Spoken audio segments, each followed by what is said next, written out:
Now, class 6, name of the story is An Uncomfortable Bed. Now, An Uncomfortable Bed, it is from your book Roots, chapter 4. It is from your book, chapter 4. Okay. Now, look at the story, all of you. Listen carefully. Name of the writer, Guy de Maupassant. Name of the writer. Okay. Now, so here also I will explain you the story and then meaning, question, answer like that. Okay. On autumn, I went to stay for the hunting season with some friends in the chateau in Picardy. Now, like the castle, a place where to stay, Chateau. Now, my friends were fond of practical, so here the narrator in one autumn went to stay with his friends in Picardy. Now, the friends are very fond of practical joking and they don't care to know any of other sort of people. They were very involved among themselves. When I arrived, they gave me a princely reception. When the narrator arrived, all the friends gave them a very good, warm reception. Now, they embraced him, they gave him a very warm reception. But the narrator here always did not trust all of the people. Now, he said that during the dinner, the mirth was excessive. Mirth means amusement. Far too great, in fact, I thought. Here are people who take a double share of amusement and apparently without reason. He said that here are the people who took part in double share of amusement and without any reason. They must be looking out in their own minds for some good bit of fun. Assuredly, I am to be the victim of joke attention. He thought that he was the victim of all joke. All the friends targeted him to make fun. During the entire evening, everyone laughed in an exaggerated fashion. The narrator noticed that all the friends laughed in exaggerated motion, laughed very much. I smelled a practical joke in the air as a dog smells game. But what was it? I was watchful, restless. I did not let a word or a meaning or a gesture escape me. Everyone seemed to me an object of suspicion, and I even looked distrustfully at the faces of the servants. The narrator nature was very, suspicious all the time. So he looked everyone, even to the servant, with much suspicion. The hour rang for going to bed, and the whole household came to escort me to my room. When the time of the bedtime came, all the people coming with the narrator to escort him to his room. Why? They called to me, "Good night." I entered the apartment, shut the door, and remained standing without moving a single step, holding the wax candle in my hand. Narrator with a candle in his hand, he entered his room. I heard laughter and whispering in the corridor. The narrator heard whisper and laughter in the corridor. Without doubt, they were spying on me. The people were spying on him. Just I cast a glance around the walls, the furniture, the ceiling, the hangings, the floor. I saw nothing to justify suspicion. He became very suspicious. I heard persons moving about outside my door. The narrator understood people were moving outside the door. I had no doubt they were looking through the keyhole. The narrator had no doubt that the people were looking through the keyhole. An idea came to my head. My candle may suddenly go out. Leave me in darkness. Page 55. The idea came to the narrator's mind that the candle may at any time may go out, so he will be in darkness. Then I went across to the mantelpiece and lighted all the work. Then he lighted all the wax candle that were on it. After that I cast another glance around me without discovering anything. I advanced with short steps carefully examining the apartment. He examined the apartment. Now, nothing I inspected, every article one after the another. He examined everything because the author was very much losing his trust, his faith, highly suspicious. He thought everything. Nothing he got something wrong. Still nothing. I went over the window. The shutters, large wooden shutters, were open. I shut them with great care and then drew the curtains. Enormous velvet carpet, the curtains there were, all enormous velvet carpet. And then, but he have nothing to, he thought, nothing to fear from anything. Then I cautiously sat down. Then the narrator cautiously sat down. The armchair was solid. I did not venture to get into the bed. At that time, he did not go to the bed. Now, however, time was flying, time was moving, and I ended by coming to the conclusion that I was ridiculous. If they were spying on me, as I suppose they must, while waiting for the success of the joke they had been preparing for me, the narrator said nothing is suspicious, but if they wanted to make some joke, they are waiting for that. Now, so I made up my mind to go to bed. Narrator now determined to go to bed. But the bed was particularly suspicious looking. But the bed was very suspicious looking. I pulled at the curtains. They seemed to be secure. The curtains are secure. All the same, there was danger. I was going perhaps to receive a cold shower bath from overhead, or perhaps the moment I stretched myself out, to find myself sinking under the floor with my mattress. He put the bed on the floor. I searched in my memory for all the practical jokes of which I ever had experience, and I did not want to be caught. Oh, certainly not, certainly not. Then I suddenly bethought myself of a precaution which I consider one extreme efficacy.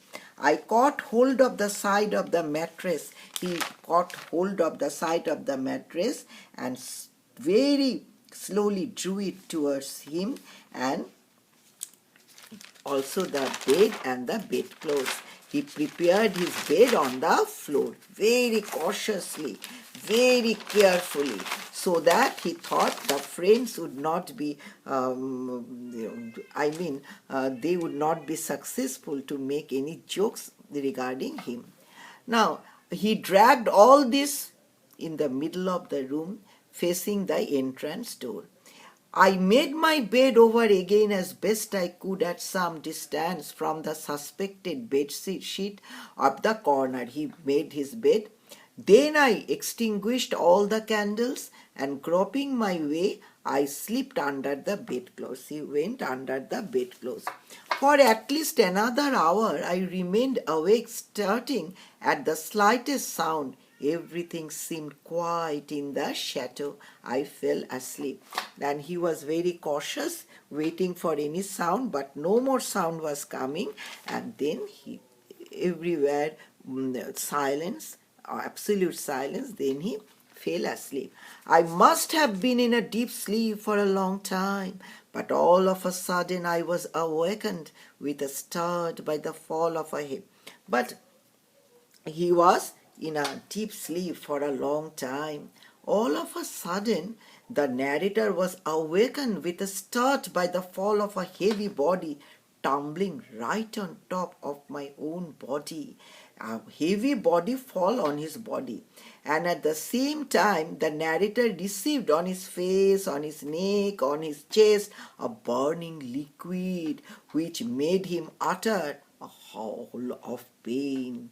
Pain came out because he had to face severe pain out of the burning liquid, and a dreadful noise as if a sideboard laden with plates and dishes had fallen down penetrated his ears. So a great accident took place. Burning liquid fall on his body, and dishes and plates fall down penetrated his ears. I felt myself suffocating under the weight that was crushing me and preventing me from moving. Now, he felt himself suffocated under the weight that crushed him and preventing him from moving. I stretched out my hand to find out what was the nature of this object. The narrator stretched out his hand and he started to and wanted to find out what was the reason of this. I felt a face, a nose, and whiskers. Then, with all my strength, I launched out a blow over this face. But I immediately received a hell of cuffings, which made me jump straight out of the soaked seats and all wet, wet, due to the boiled water, and rushed in my nightshirt into the corridor, the door of which I found open. The door was open. Now, the noise was coming, and this due to this all the friends came out. Brought my friends hurrying into the apartment, and we found sprawling over my improvised bed the dismayed valet, who, while bringing me my morning cup of tea, that is here the one person helping the narrator, had tripped over the obstacle in the middle of the floor and fallen on his stomach, spilling, in spite of himself, my breakfast over my face. He spilled the breakfast over the narrator's face because the person who brought it, the person who came entered the room with the breakfast for the narrator, he could not understand that the bed was on the floor.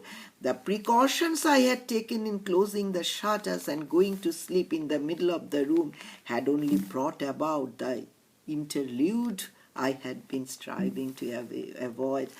Incidentally, the door was not closed, and that was the great mistake. So all the narrator wanted the joke of the friends, the laughing of the friends, but here he could not. And aha, they all laughed that day. All the friends laughed throughout the day. Okay, thank you very much. So the narrator here again, I want to mean very short gist. I want to tell you that the narrator here is very suspicious in nature. All the thing, he cannot trust anyone. He entered a chateau and where in one fine autumn, and all the friends were waiting, and they embraced him, gave him a very warm welcome. At the dinner time, much amusement, very amusement, and he was very suspicious and looking at everyone. Now after that, what happened? Now, he wanted to smell, always he was smelling something. What is the reason of the people laughing like this and enjoying life like this? Now, after that, when he entered, all the people escorted him to the bedroom. He entered the room and he supervised everything, inspected everything of the room. He did not find anything wrong, but after that he put kept the bed on the floor of the room. Now, what happened then at that time? Just he was very sound sleeping. He gave a very sound sleeping, and after that, suddenly what happened? He must have experienced a deep sleep for a long time, but all of a sudden he was awakened with a start by the fall of a heavy body tumbling right on the top of his own body, and at the same time he received on his face, on his neck, on his chest a burning liquid which made him utter a howl of pain and a dreadful noise coming out. And what? After that he realized a person, sort of servant, entered his room to give him breakfast, but all was spilled on his body. Now I felt myself, he was feeling suffocating under the weight that was crushing me and preventing me, means narrator, from moving. He stretched his hand to find out what was the nature of the object, what happened. Then, with all his strength, he launched out a blow over this face, and immediately he understood what happened. Now, it was spilling middle of the floor and fallen on his stomach, spilling in spite of himself my breakfast over my face. The precaution I had taken in closing my shutters and going to sleep in the middle of the room had only brought about this mistake. He forgot to close the shutter and the person entered. And this became a very laughing stock. All the friends enjoyed very much with this incident. Okay, thank you very much. This is the story. An uncomfortable bed. Due to this bed, everything happens. This uncomfortable scene. Next day, I will give you the meaning and gradually the question answer. Okay, thank you very much. Okay, see you next day.